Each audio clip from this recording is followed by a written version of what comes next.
Well, good morning, everyone, and welcome to the Greater Victoria Real Estate Show. You'll notice a bit of a change today. We've added Greater to our name. It's Andrew Plank here, and we have today, it's Thursday, July 31st. We have a great guest today, Brendan Wilkinson. We will have him on sooner or later. But who else have we got with us today? Hello, I'm Jane Johnston with the Briar Hill Group at Remax Camosun. Hopefully I'm not too loud. I'm not at my regular seating area. Jen Lowe, mortgage broker with Dominion Lending Center, Modern Mortgage Group. Excellent. Hey, yeah, you too. Excellent. So today we're going to be talking with Brendan about the Royal Bay development. But first, we're going to go into, as we regularly do, we're going to just talk about the stats and what's been going on in Victoria real estate in the last little while. So let's get into that. Oh, and of course, as always, Jen is going to give us her update on what's going on in the mortgage world. All right. So there was a Bank of Canada rate announcement yesterday. And the overnight lending rate remained unchanged for the third time in a row, I believe. Mm-hmm.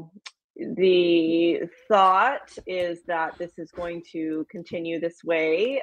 We're potentially expecting one more rate drop by the end of the year, but definitely due to uncertainty and down in the States and in the world, there's been the Bank of Canada is being very cautious with dropping rates. So there's definitely a chance of a small rate cut, possibly down to 2.5% for the overnight lending rate if the economy weakens further. And is the economy weakening? It depends. I mean, I think certain areas it seemed to be.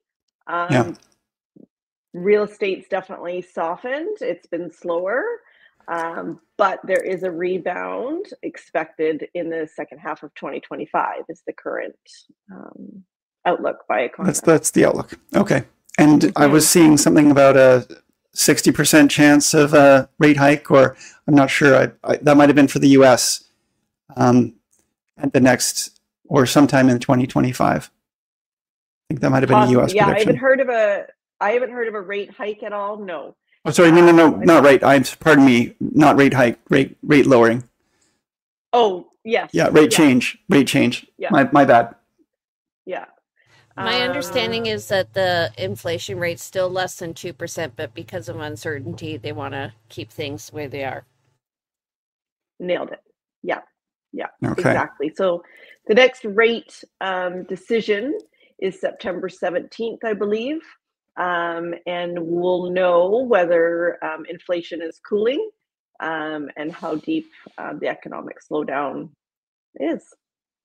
So we'll anything else to report in the world of mortgage? How's it been going for you? It's been very busy. We've got lots of clients that have their mortgages that are up for renewal, and a lot of clients are needing to refinance due to some costs and bills that happened throughout COVID and cost of living, etc.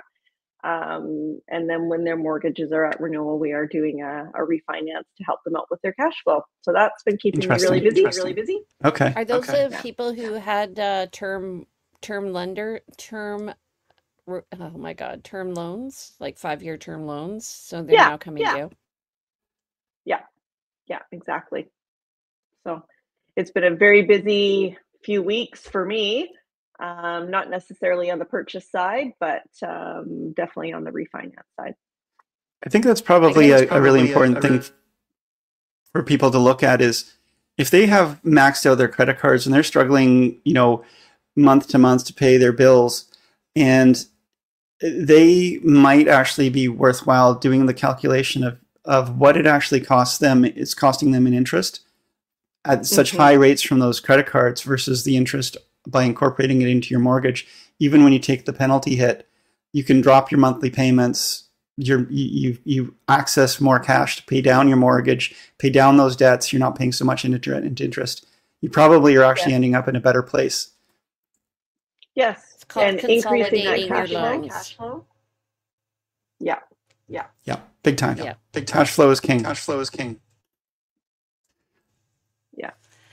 There you go. Awesome. Okay, well, thank you, Jen. And You're very welcome. So let's get into the stats. And we've got, I'm going to take this because Jean's getting some feedback on her mic. So she's going to be a little quieter than normal.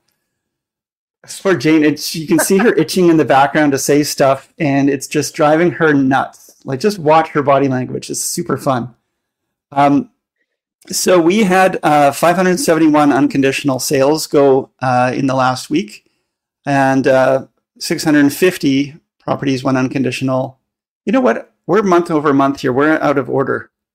So I'm just going to move this back here. Sorry, guys. We're going to start here. This is how we normally start it out. We're going by week over week. So this week we had 258 property new listings come live. And that's a little lower than the 312 we had the week before, which is par for the course in summer as we start to move into the peak of summertime and people are at the lakes. So 142 properties went pending. In other words, buyers removed their conditions, properties went unconditional. That's compared to 170 the week before. So again, we see a lowering week over week and relatively significant. That's not a small percentage. Jane will calculate the percentage at some point. 142 price decreases versus 150. That's also interesting to see less price decreases. I think people are probably holding the course over summer. Some of the advice I would say is if you're not getting activity now, it may be less to do with price. It often, my mantra is it has to do with price. Jane is nodding her head. It may have less to do with price and more to do with less eyes on the prize in terms of people actively looking right now. So it might be best to wait for fall and see what happens at this point if you don't have a sale. And I'm going to have to talk to some clients about that myself.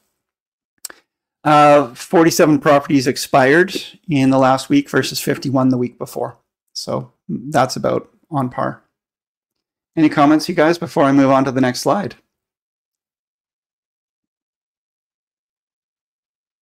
Jane is going to need to unmute. The pending and the price decreases are similar. So I don't know, I agree with you. I'm telling people, wait. We're in a market where people are distracted simply by the fact that it's summer. So there you go. Great. Thank you, Jane. Our list versus sale ratio, our sale versus listing ratio, is at 55.04% currently. And last week it was 54.49. So we're still sticking around that, 55% list sale versus listing ratio. So that's good to see. Any comments on that one?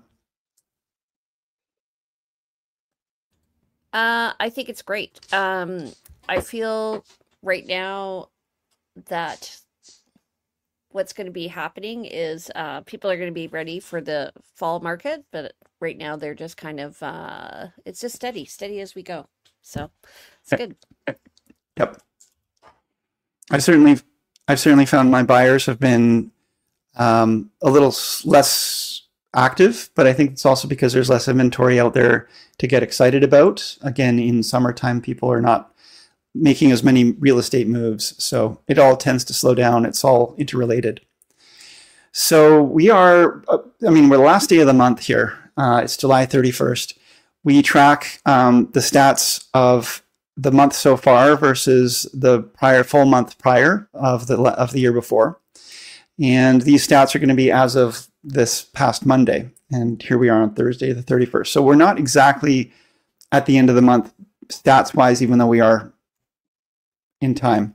So 571 unconditional sales this month so far, as of Monday. 650 unconditional sales same month last year. So a little under, and we're definitely probably not going to reach that number. Maybe we will.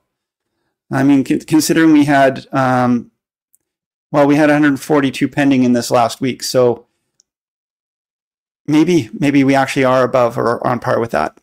Well, 100 we're pretty much at the end of the month, so I think we're where we're going to be, right? So just this would have been till Monday. So it doesn't include Tuesday, Wednesday, Thursday.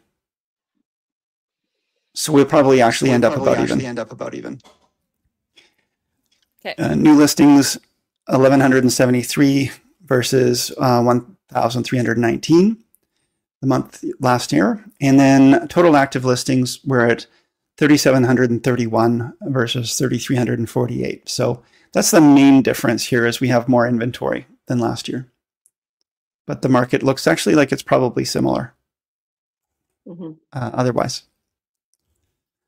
Okay, so we have a guest speaker today. Let's bring him in. Jane, do you want to do that?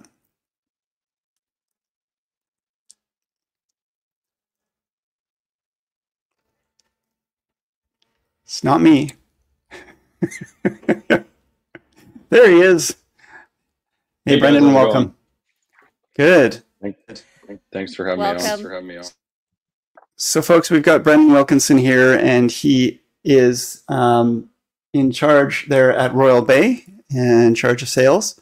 Brendan, do you want to give yourself a quick introduction and tell us a little bit about yourself, and then we can get into talking about the development, which I'm sure you're happy to help share more information about. Yeah, for sure. I'm pretty proud to be involved with the site. I've worked there for about 7 years now. I'm a realtor with Remax Professionals as well. And so I've kind of started there very early on in my career and kind of watched that community grow. And I'm always happy to get an opportunity to chat about it and kind of fill anybody in on what they might be missing out in Royal Bay, and give you a bit of a sense of what's going on. And I was born and raised on the island here in Ladysmith. I currently live up in Chemainus and still have a resale business that covers kind of Central and South Vancouver Island, as well as obviously Royal Bay being a big part of my life and my business as well. So appreciate you guys having me on and having the opportunity to chat and connect. So how long has Royal Bay development been going on, and how many years do you anticipate it to continue? So it started in earnest, I think, in 2016. Originally, it was owned by a pension fund that kind of purchased the entire site and started the rezoning and sort of the planning of the site. And at that point in time, Gablecraft Homes, which is now Path Developments, was a general contractor and a builder for them. Around 2017, midway through 2017 into early 2018, Gablecraft, now Path, and some of their partner companies acquired everything on kind of the inland side of Machosen Road. And then they've been kind of leading the charge since then. And so there's been some changes to kind of the overall plan. And obviously a lot of that is market driven, or, kind of just, whether it's kind of a change in the way that they want to set things up, or a change in some of the amenities that become necessary as you build things out and as time goes on. But yeah, essentially they just had their 10-year anniversary. So, I think I guess they're calling 2050, and I guess they're year one. I think as far as future timelines, I think you've realistically got another, I'd say 5 to 7 years, depending on market volume. They've kind of densified certain areas, which will obviously stretch out some of the kind of sell through and how long it gets built. But when I started there in 2018, it was about 15 years that we were told. So, we're about halfway through that now, I guess, in theory anyway.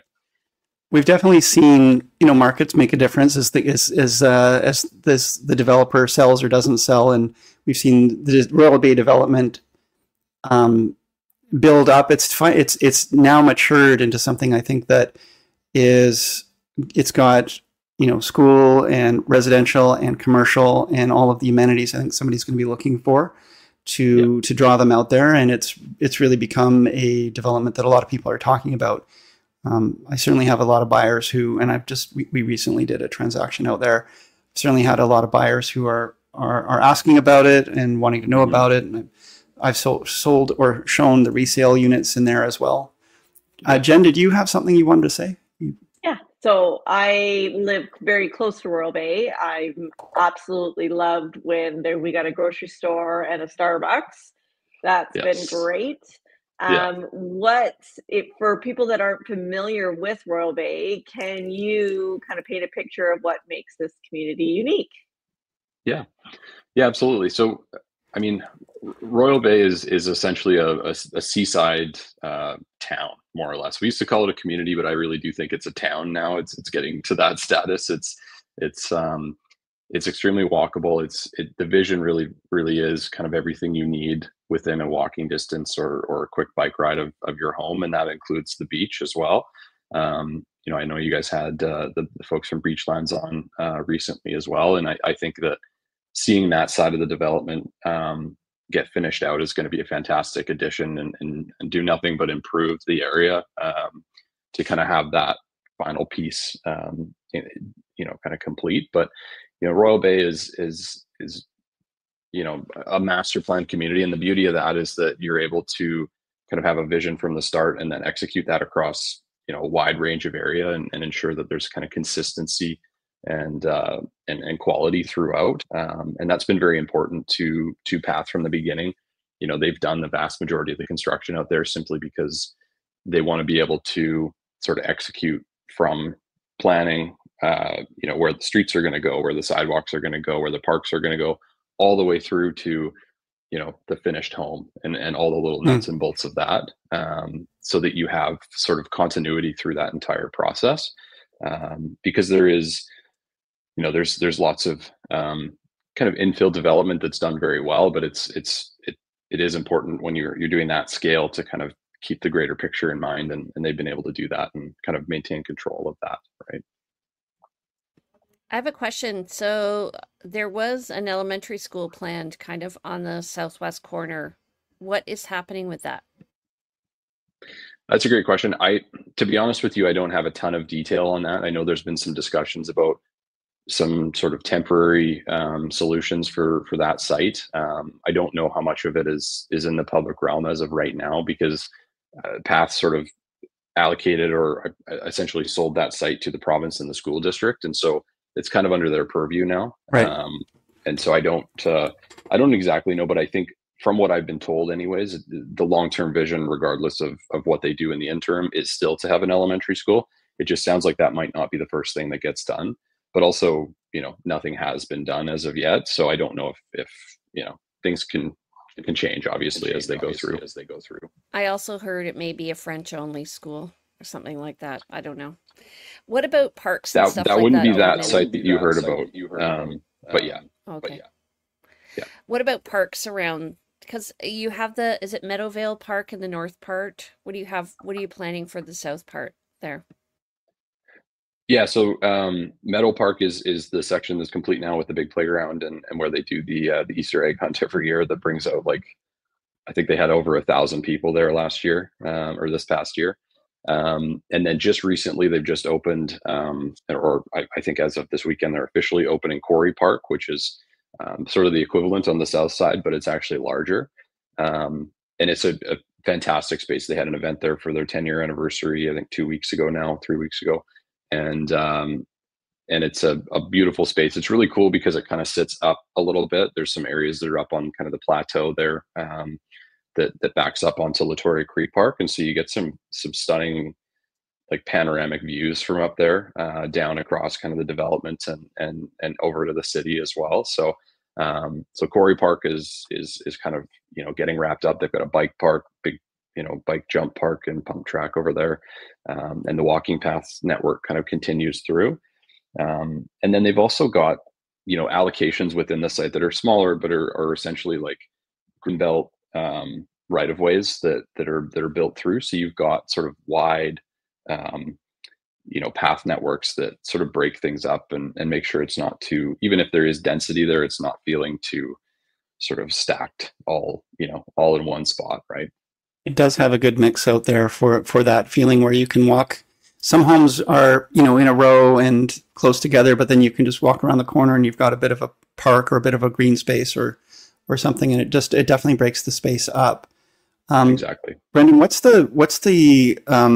there's currently a lot of, like, it started out a lot of single family homes, and there's been some townhouses built. Now there's some condos, and I'm seeing commercial. What is the future plan here? What's the majority of what's going to be built over the next, as they finish out this project? Yeah. So as of right now, the next few phases are going to be primarily townhomes and row homes is kind of what I've seen on the sort of the long-term horizon right now.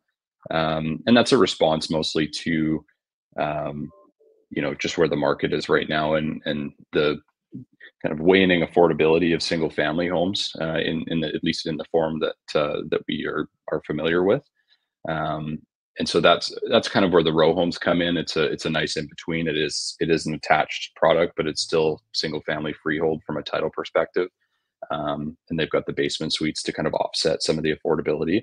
So, I'd say the next 18 to 24 months is going to be some larger townhomes to kind of address, okay, we need, let's say 2,000 square feet. We need 3 beds and a den. But we don't want to live, on a 3-story townhome necessarily. So what's the in between? So that'll be, some options that we have coming probably later this year, early next, as well as sort of some more, more affordable yet townhome options that are, I would say a little bit closer to kind of that condo price point as well, just so that we're kind of, covering the board as far as your price point bands for people, because as much as a lot of people may prefer or desire single family detached, it's not always in reach for them. So kind of getting creative about what options they might have in front of them when they come in the door. What sort of price range are you looking at for the condos and townhomes? So for the townhomes, you start from the mid 6s. The condo side within Royal Bay isn't kind of part of our sales program. We essentially have the townhomes, the row homes, and the single family homes. So I don't want to speak to kind of their product. I know they've been kind of selling through the early phases of Bella Park, but I think right now we've kind of tried to remain as competitive as possible within the marketplace with the townhome offerings, so that you can kind of get in from anywhere from $649,900 plus GST all the way up to, right now we've got row homes kind of in the 1.1 to upper 1.1, 1.2 ish range. Essentially, is kind of the pocket. Are you refining the designs as you go along and get feedback? Absolutely. So that's the process that we're going through right now, actually, for the row home specifically. That was the first time we built that product. And so essentially what they was adapted versions of single family layouts that we'd had success with before, because obviously, the layout covers similarly. And so, taking the feedback, taking kind of all the conversations that we've had over the last little while here, and implementing them into the next site of town or of row homes is it's happening as we speak. Because you're always, there's always a balance of like iterating as much as you can phase to phase to make sure that you're always presenting the best thing. And then sometimes if it works, like if it ain't broke, don't fix it. And there are, there are floor plans that we were selling when I started with Royal Bay 7 years ago that ultimately we still sell like a very similar floor plan of, because it just works. But when you've got, an opportunity to kind of refine as you go along, especially when you've just done it for the first time and now you're going to do it again, it's absolutely something that we do. So you mentioned the condos, and I think it's good. It may be good for people listening to understand that. I mean, you did mention that this is really a town.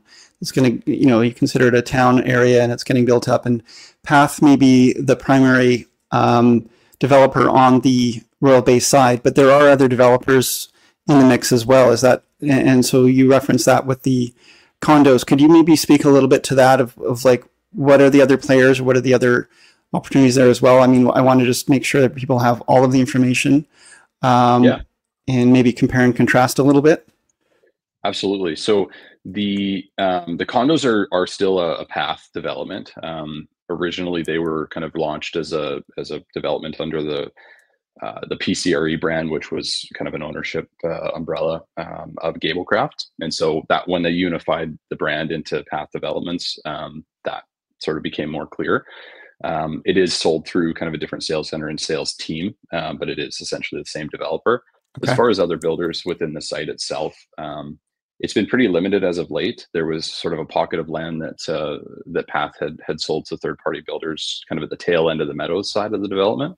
And primarily Verity is the one that built those out, and sold them. And as of right now, I think there is a townhome site that Verity has underway, and I believe there's an abstract site over on that side as well. Oh, interesting. Okay. Doesn't but aside Path own Verity now? No. No. Oh, okay.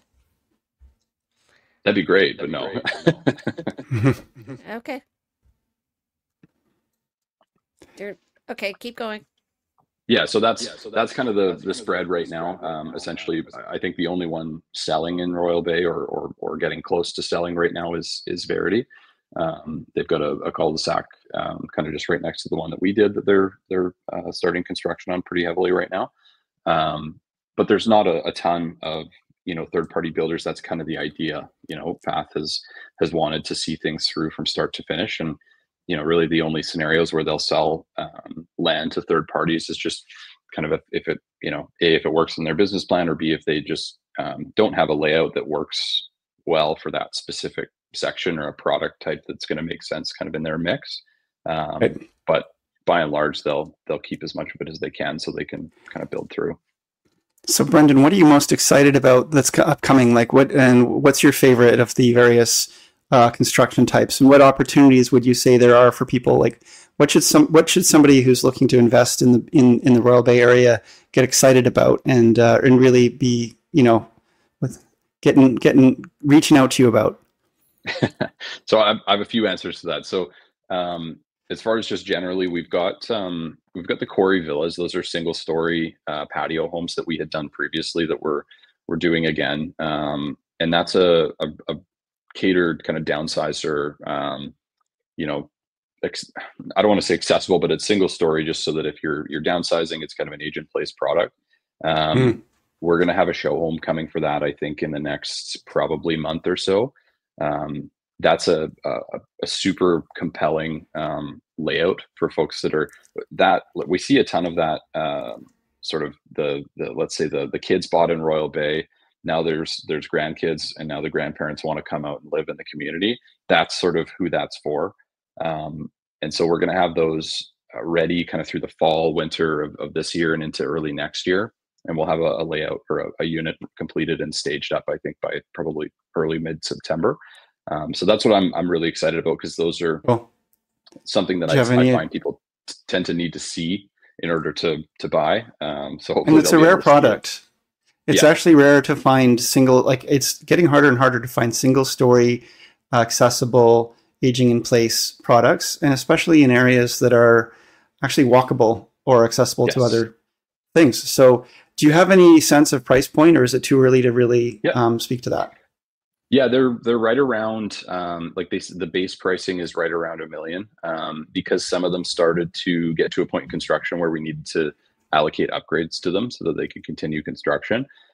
Some of them have kind of ticked over that now, but you're right around kind of that $1 million mark, essentially. Okay. And so to answer sort of the second part of your question, as far as investment goes, there is that kind of smaller townhome option that I think, now that mortgage rates, at least every now and again on the fixed side, have started to come back to the median. Some of the numbers are starting to square again for a pretty strong rental option, and I've seen lots of those bought over the years, that layout bought over the years, to kind of service that essentially. Thank you. You mentioned a suite in your townhomes. The row homes. The row homes. Yeah. The row homes. Okay. That sounds amazing. That's a great, unique product. 100%. And so those are another like a pretty dynamic rental option as well, because you can get one for around $1.2 million 25 roughly plus GST would be the smaller of the two. And you could, I mean, if you wanted to rent the basement out, or you could even buy it and rent it up and down. I've run the numbers and it's pretty strong for, a 3-bedroom home plus a 1-bedroom suite for, right around kind of $1,070,000 with GST. So there are some pretty unique kind of investment catered options if somebody's looking specifically because, because the community's not done yet, you're kind of getting, in theory anyways, some appreciation attached to just the community itself improving in amenity and kind of build out as time goes on. Hey, Brendan, if people want to come and meet with you and discuss this, they should be like bringing their realtor along with them, right? But when are you open? Absolutely. Yeah. So we encourage folks to touch base with their realtor and book an appointment with us, via their realtor a lot of the time. But, some people will pop out from time to time. We're open 12 to 4 every day but Friday. And it's not just me there. It's Bradley Steiku and Courtney Hall from Remax Camosun. That's kind of the team that you'll see as you come to site. So yeah, pop out. We're at 394 Tradewinds Avenue. 12 to 4 every day but Friday, and close most holiday Mondays, including this coming one. You can take some time off, and if you're commuting from Chemainus, then that's news to me. That's quite the commute, but good for you. Yeah, I just drew a circle of my coverage area and then just dropped a dot in the middle, and we landed here. So right on. Well, I'm upset that I wasn't able to really be that vocal today because my mic is messing up, but thank you for coming. I did have to twist your arm a few times, but I hope that you found the experience satisfactory. Absolutely. No, I appreciate you guys having me on, and who knows, maybe we'll link back up again soon.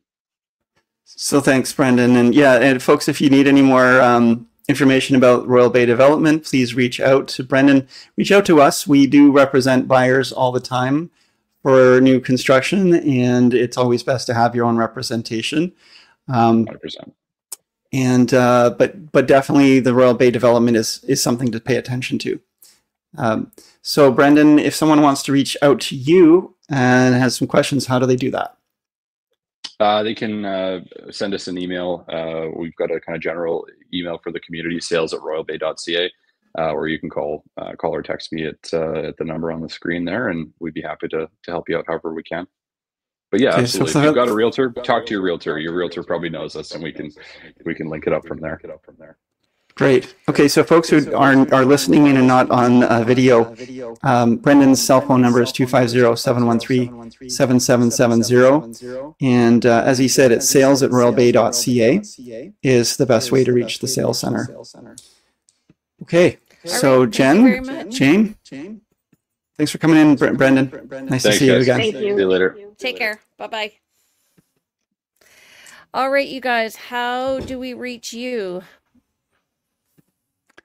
Well, you can reach me at 250-360-6106. I really look forward to hearing from you if you have questions. I'm emailable at info@andrewplank.com, and you can check out the website andrewplank.com as well as the team website realvibe.ca. That's realvibe.ca. Jen. I am at Dominion Lending Center's Modern Mortgage Group. My cell number is 250-217-4925. Email is jen@jenlo.ca, and website is jenlo.ca. And sorry for all the flipping here. Jane Johnston with the Briar Hill Group. It's been a challenging morning.